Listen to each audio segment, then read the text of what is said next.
guys? Welcome to the second episode of We the Common People podcast.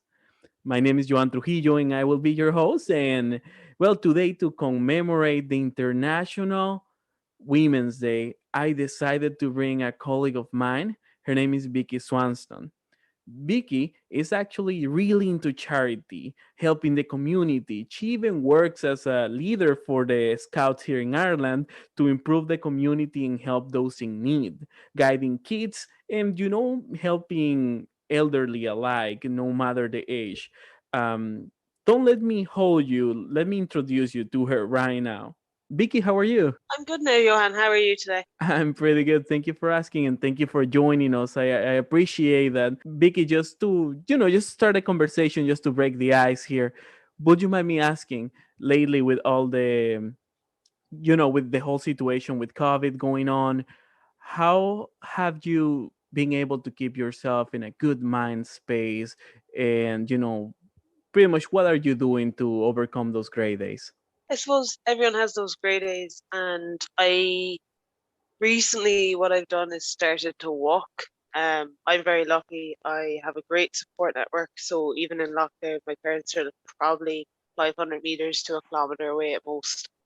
And I live with my fiance, so things are really good in that sense. In that I have a great support network, and I really didn't feel it. But since Christmas, like January is always a horrible month. So I started walking with my mum, and it's been great. I think I've walked every day for the last like 7, 8 weeks now, and really that's what it's become about.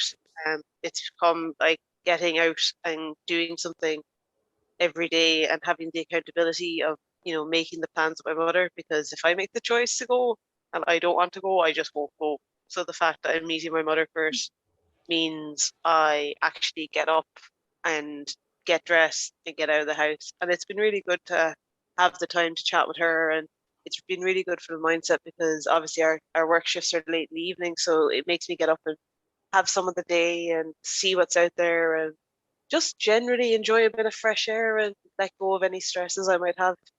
For sure. It's pretty much just finding that little thing that will actually push you forward and drive you to follow up with the commitments that you have. That's great to have, and I'm happy that you have it with your Yeah, and I suppose family. the other side of it is there's this charity walk that I did in February. So like we were trying to get out and get active, and then a friend of mine mentioned she was doing a walk 80K in February challenge for Women's Aid. So that also helped get us out because we were kind of saying, oh, that's only, I think it's 2.8 kilometers a day. That's really easy to do. And, it really motivated us to like, because there was a Facebook group of everyone doing it, and you heard the stories, like some people doing it had used the services of Women's Aid. So, that was really motivating. And like between my mom and my friend, obviously she did it virtually with us. Like we had our own little group for chatting, and it was really helpful in like we got out every day, rain, snow, it didn't matter. I would never have done that without it. Of course. I see. Oh well, that's amazing. And Vicky, something that I would like to know is what motivates you? Is there anything special that motivates you to actually do charity work and all that sorts of like community related activities? I suppose like I really enjoy helping people. It's always how I've been, it's just that's always been the way I was brought up. And I joined the Scouts, which, we're all about, being prepared and helping people and making sure to give back. And I suppose I get an awful lot of I suppose self gratification. Like if I help someone, I get a real positive buzz from it, and I feel the energy from it. Like we did the walk for 80 days now. I thankfully have never had to use women's aid services, but knowing that walking for them was helping raise money to keep the service going, because I'm not sure people are aware, but like domestic abuse has actually increased as far as I know over lockdown, and people aren't feeling they can step out and report it because we're in lockdown. They don't feel they can leave their 5K to go to a safe place. And Women's Aid has been massive in making sure that even in lockdown, people have had somewhere to go. So it was really like, it was the sense of knowing, especially as I mentioned, like in the group that we had for it, with like nationally, you saw stories of people who used Women's Aid, and they were saying, it was great to give back. But it was, for me, it was reading their stories and realizing, you know I may not raise a lot of money, but what I do goes into a bigger pot, which helps keep that going. Um, and it's become a way for me to keep going in lockdown. I suppose like last year we paid a house, do their Darkness into Light event every year. So last year a group of scout leaders we got involved and we did a hike for hope, and we did loads of hiking over the weekend and raised money for Pieta, and then that led to one of my scout leader colleagues approaching me and saying he Hope wanted to raise some money for a swing for one of their houses. So they have people in wheelchairs who can't, they couldn't leave their house in lockdown because it was the first lockdown, and we did really were having to be very careful. And they wanted to brighten up their time by having a wheelchair swing installed. And I think within a couple of weeks of us doing that, we organised a hike for Cope, and we raised the money. Like we aimed to raise the funds for it, and having that sense of satisfaction at the end of the weekend and knowing that my feet might hurt from walking the pavement, but imagine the joy on those people's faces when they had it. And it was great because I was invited down there, socially distanced, of course, and masks and outside. But one or two of us were able to go down and actually see the swing when it was installed and see videos of people enjoying it and just seeing the smiles on their faces and knowing they had that last summer. Hey, and that's great. It's good, and as you said, I'm sure it's really self-gratifying, and it also like just being able to see the good that you do to other people will always bring like really nice feelings, and I believe a lot of energy in all of us. Helping people is truly great. Like right there when you were talking, you did mention you're working with the scouts right now, but tell me, for how long have you been actually working with the scouts, and like is there anything interesting that you would like to share about that? I suppose a lot of people in Ireland would think Scouts is for boys. For anyone that knows Scouts in Ireland, like we've got Girl Guides and we've got Scouts. So if you're not in Ireland, that's a lot of people think if I say I'm scouting, I actually mean I'm in Guides. But Uh-huh. Guides and Scouts are two different branches. They're very similar, but the Scouts is just where I ended up. My dad was a Scout, my mum was a Scout. It's just it was part of their growing up.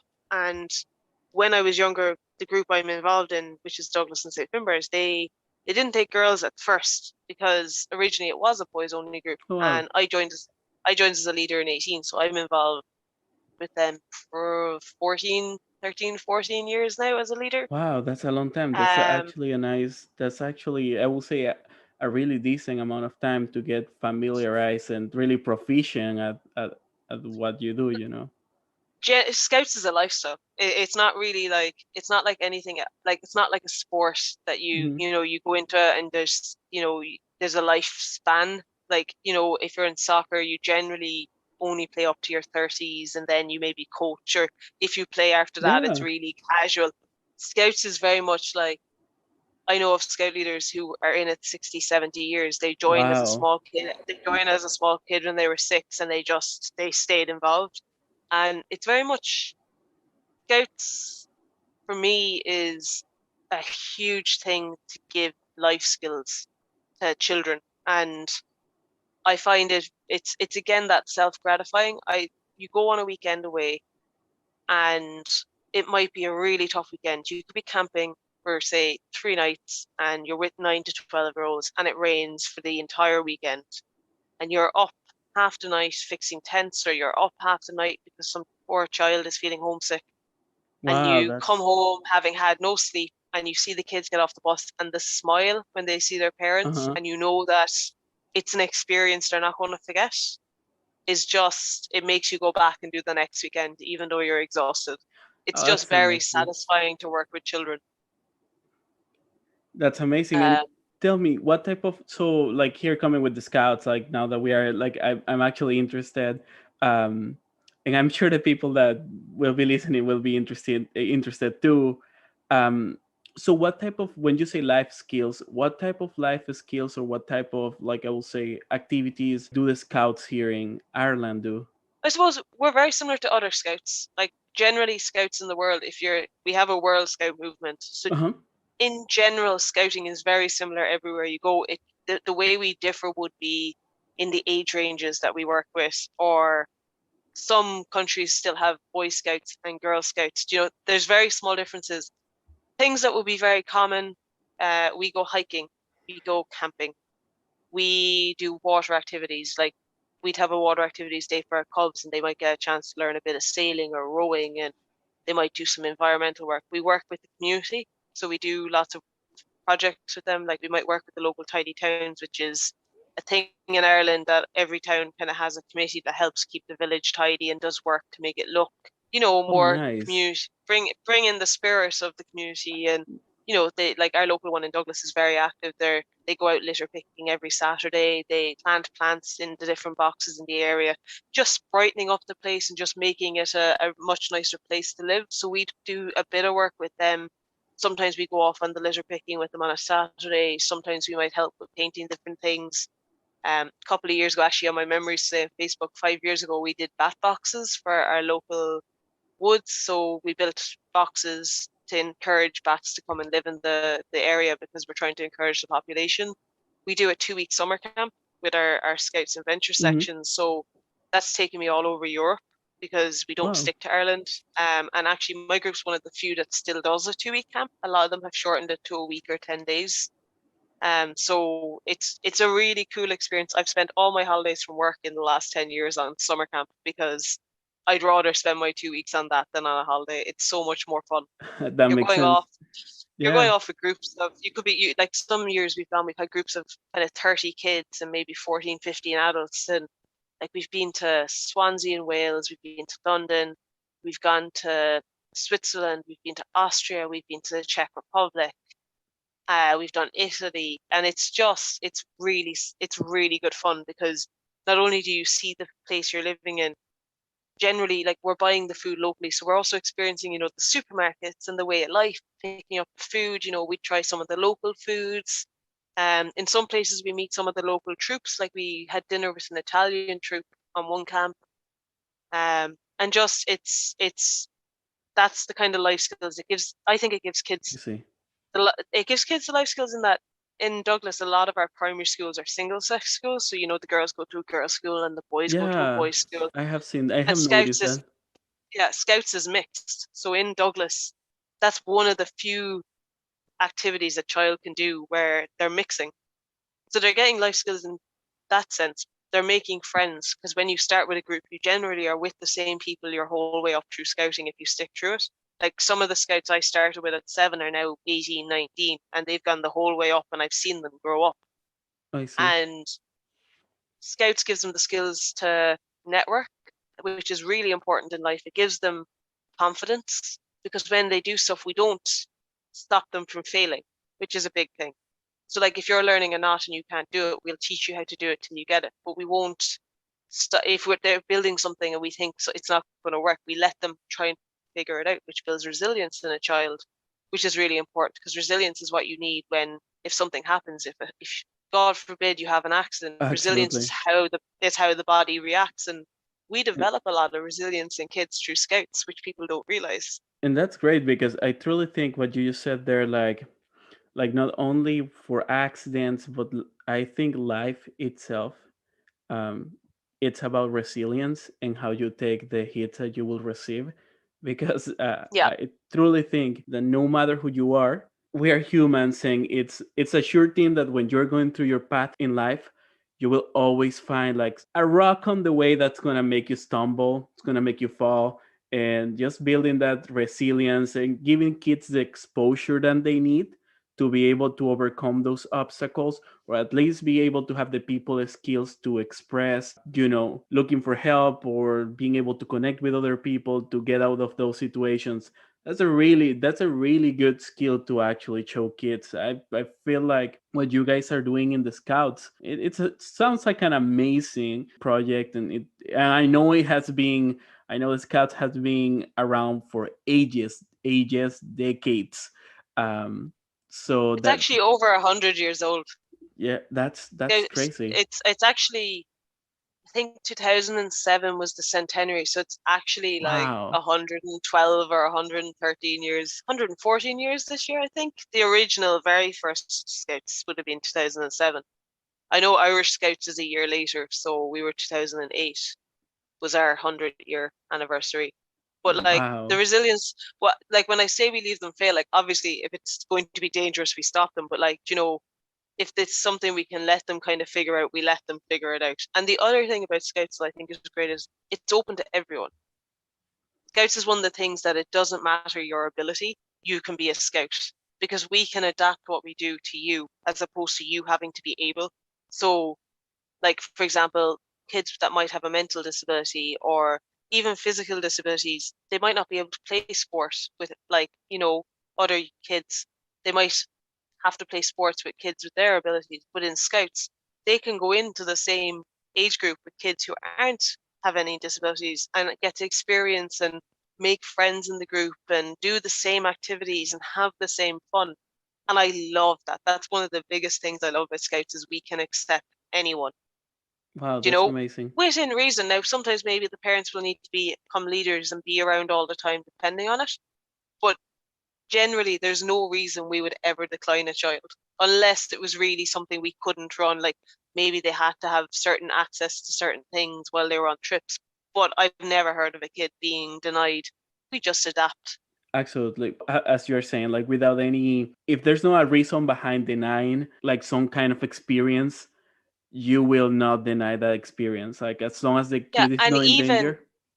and even if it's something like we'll always look at what we can do first before we'd ever say no. Like I don't think my group has ever denied anyone, and I've had some amazing. It's actually like I think they're actually the greatest kids we have sometimes in our groups. Is if a kid comes in like I know I've worked with a couple of autistic kids, and sometimes Scouts is really beneficial to them because it gives them another space to develop. And it's really interesting to work. And I do love as well in Scouts. They generally like kids are kids. Kids don't see an ability. It's not adults see ability, kids don't. So even if they come in with you know, for whatever reason they're different, the kids don't see that and they just treat them like another child. And it's so good to give them that opportunity when you can. No, I do think so. I mean, again, no expert here, but I do believe that any exposure to the real world, any exposure to social interactions and to different scenarios can help any human develop no matter what. So it sounds like an amazing tool to help, like, uh, even kids with like with disabilities actually develop in a more, I will say, in a more common environment. Yeah, it's really good. But Scouts is just it's my life. It's all I've done for the last 14 years. I work and then I scout. So COVID kind of put a stop to that, which has been a bit strange having a year where we can't see the kids and we can't go on our trips and we I can't see. we can't really do much. So it's been a strange year because last year I didn't camp once. And in previous years I could camp 20 to 30 nights in the year Wow. because I'll help out. I love my weekends and I love my camping. So even though I worked with one age group regularly, I would help out on the older kids' weekends, the younger kids' weekends. So like I'd be camping like at least 20 nights in the year, just at different activities and events. And I help with some of the county and if there was national stuff on, sometimes I go along to that. So like it's really weird not to have anything. Oh, I can imagine. Like mostly when you're so busy all the time and out of nowhere, you have all this time in your hand, and you're like, "What do I do with this time?" It's so strange. And even, it's a year on now, and I still haven't quite got used to not preparing for a weekend. Or I'll find myself thinking on the weekends that traditionally I'd be away going, should be here. Like I this, see. I think it's like Patrick's Day's coming up now, and we'd normally have a cake sale on that, and we can't do that unfortunately this year. So it's weird thinking, we won't see the kids for that again, and it's weird like we'd be away in Fota at a scout camp in April, and obviously that won't happen. So it's just it's I a get you. strange feeling. For But sure. hopefully in the summer we'll get to see the kids and we'll get to get out and do some outdoor stuff. That's the only plus is we are well capable of working in the outdoors. So once we're allowed to kind of socialize outdoors in groups of 15, we'll hopefully get back and see our kids. Oh, I hope everything gets through as soon as possible and the lockdown comes down. Like it sounds like you truly want to, go back to those interactions, and it sounds like you get a lot of fulfillment out of that. Yeah, do you know what? I'll refer to there's a TED talk out there actually from, I think it's a Finnish scout. I wouldn't quote me on it, but I think it's a Finnish scout from a couple of years ago. And I think the best way to express it is if someone asks her how many kids she has, she'd say 24. And people kind of go, sorry, what? And what she explained was, you spend so much time working with these kids on a week to week basis and on trips that they become, you see them grow Family. up, you see them grow in front of you, and they become your scout family. So they're your kids. And Yeah. that's what I miss. I miss having that interaction. There's kids that have missed out on the 2 years nearly now. By the end of this year, they'll have missed out on a huge chunk of it, and that's why I can't wait to get back, just to give kids the things they need, and especially interaction. I mean, they can barely have school, So Yeah. Yeah. it'll be nice to get back. And if anyone listening wants to become a scout leader, or Johan, you're interested, we're always looking for adult help. So reach out. We'll always take any interested help. There's a process, but it's really rewarding. Ooh, absolutely. Like in all honestly, like I would love to. I would like to at least take a look and see how I can help, or like even Ah, yeah, interact with you guys. yeah. At the same It's there for time, the future. thank you for the invitation. And at the same time, I would love to, although we're just starting, I would love to help you. Encourage people right now to like take a look if needed, and help you maybe posting a couple of links online to make sure Oh yeah, people has information they need in case that's something that like ignite their interest. yeah. um Or if they have kids that are interested, I can send you the link to our website, which will have all the information anyway. Great, that would be good. And other than that, Vicky, if you don't mind me asking, um I will say, just as a last question, because I feel like we might be running out of time and whatnot. But tell me, I know like you are really passionate about the Scouts and charity, but is there anything else that you feel really passionate about, that you would like to just talk about? I suppose the wrestling that you mentioned in the intro will be my other passion, which would be a bit newer than Scouts. But I'm a trainee wrestler, and I love watching wrestling. But it's just been a really nice community to go into, and train with. I'm part of Phoenix Wrestling Academy, and they're just, it's the shows are really good that we do, and it's been really good for like getting my fitness up. But it's just really interesting to when you talk to people about wrestling. It's a bit like the Scouts. I'm a girl, and you like wrestling. It's like, yes, yes, I do. But it's a really interesting sport to be a part of. And I suppose, if there's people out there that like wrestling, there is wrestling in Ireland. It's not just WWE or AEW. We've got a great community of different schools around Ireland that people can join or go watch the shows. And we'll need, like, we have today is it's exactly a year today since my school's last show, and I just can't wait to get the shows back, and just to encourage people to get out and support them. Maybe, if you've any interest in wrestling, check out the Irish schools, check out the Irish shows. There's a couple of shows up on YouTube from my school that are free to watch, and matches. you know if you're interested, it's there. Absolutely. And it's crazy because, as you said, like the main focus for wrestling, it's always like WWE, SmackDown, like down there in the United States. And um I would say other type of wrestling institutions or wrestling communities don't really get that much spotlight, because I believe they might be a little bit more local. But Yeah, it's crazy to think, with all the mysticism that wrestling has behind it, and all that, the whole theatrical aspect of it. It's just crazy to think like communities get together to actually put the show, become proficient at that, like yeah. outside of like a professional wrestling. I will Do you know what? say. It's amazing, and like there are some great companies that are starting to get more highlighted. I think like there's a couple in Germany. There's WWE have a branch in the UK now, and there are schools starting to make a name for themselves. And I really truly believe like the independent wrestling scene, as we call it, like is so underrated sometimes. Like I know the lads I train with, we put so many hours into training, and the shows are just top quality.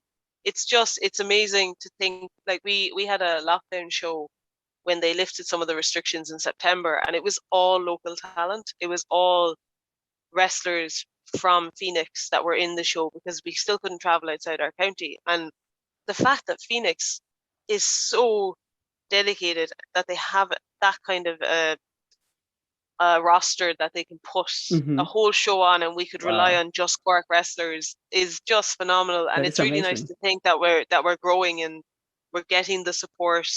Like it was limited numbers, and hopefully we moved to a new facility last July, so we'll have bigger and better shows. And it's just, I think, as a wrestling fan, I think if you are interested in wrestling anyway, you need look at your local independents because the shows are just class. And we Oh, that's have amazing. shows like there's Dublin, Cork, there's some great ones in Northern Ireland. Like the independent scene in Ireland is just thriving. That's great to hear, because as you're saying, I feel like it is really underrated, and it is for sure one of those sports that I will say don't get all the light it deserves outside from the professional outlets that it has. And I think it's something that's it's an amazing sport that deserve the support of, like, I will say, a community to help it grow, whatever it is. Yeah, and do you know what I have to say? Like, because I'm sure the lads will probably listen to this, but like the support you get, especially in my one, I find they've kept me sane over lockdown as well.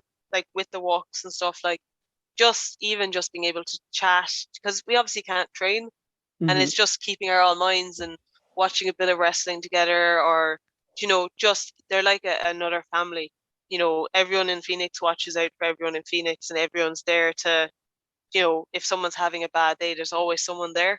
And they're really supportive. Like as a new trainee, I came in with very little knowledge of wrestling.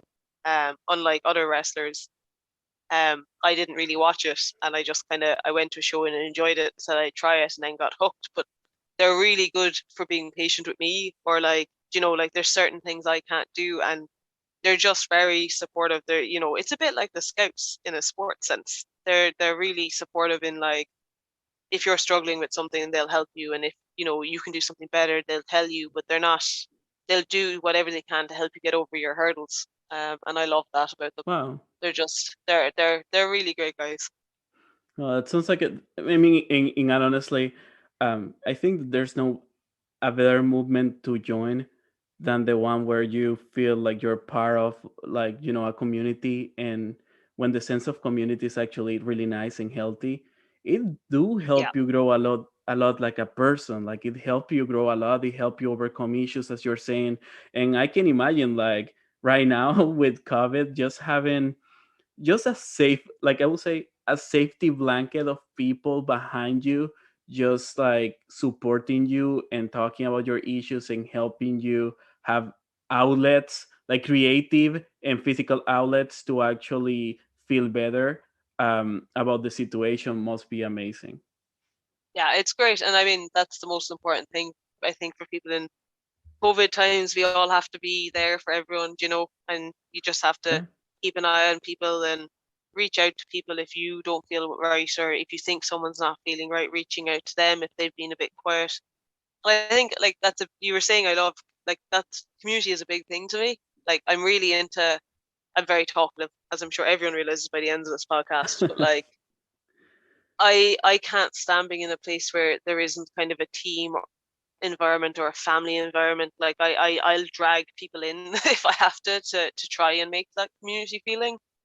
And I think now is the kind of time when, if you've that friend that you haven't heard from or you haven't reached out to in a while, drop them a message, say hello. It doesn't matter if they reply or if they do reply in 2 weeks' time, but just reaching out and telling that person that, like, hey, how's things? And just reaching out can make a huge difference to someone.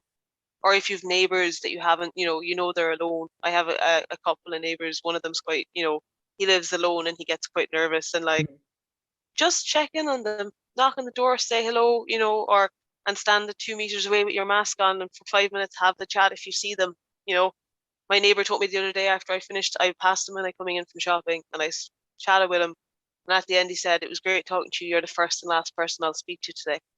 And I think it's really sad to think that there are people isolated out there. So if you have a neighbor, reach out.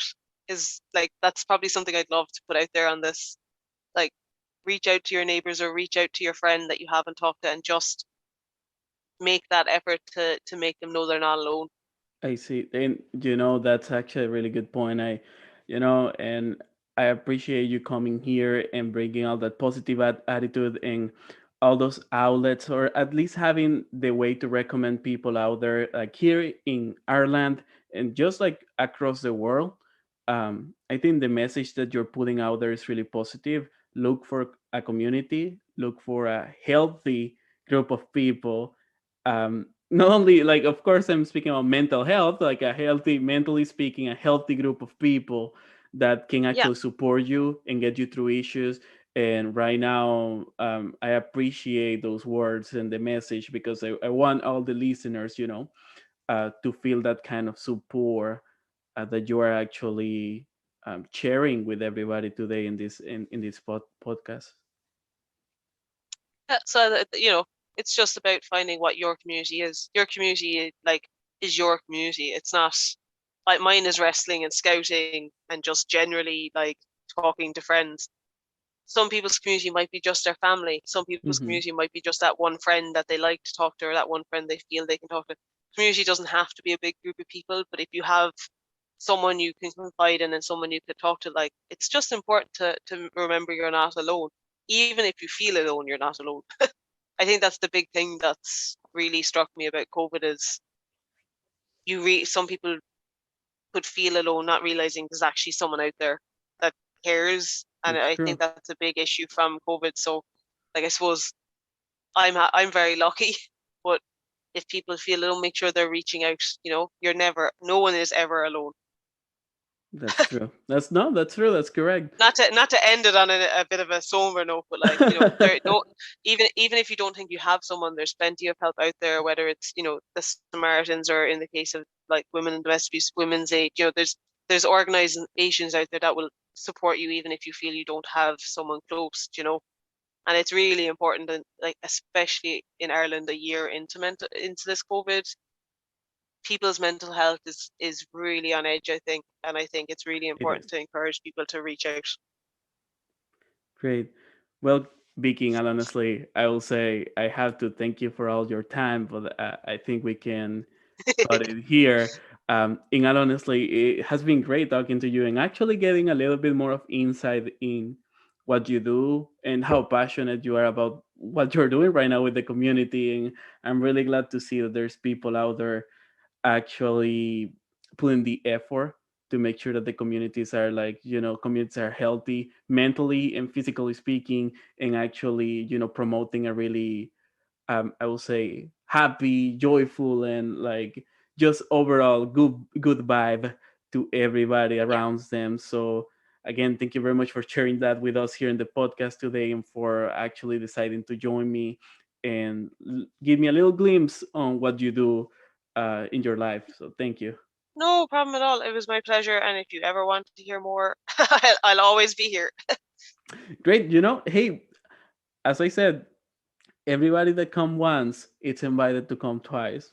Right here in the podcast, we'll always have our doors open to anybody that wants to join us later on. Fabulous. It's been a pleasure, Johan. Great, thank you.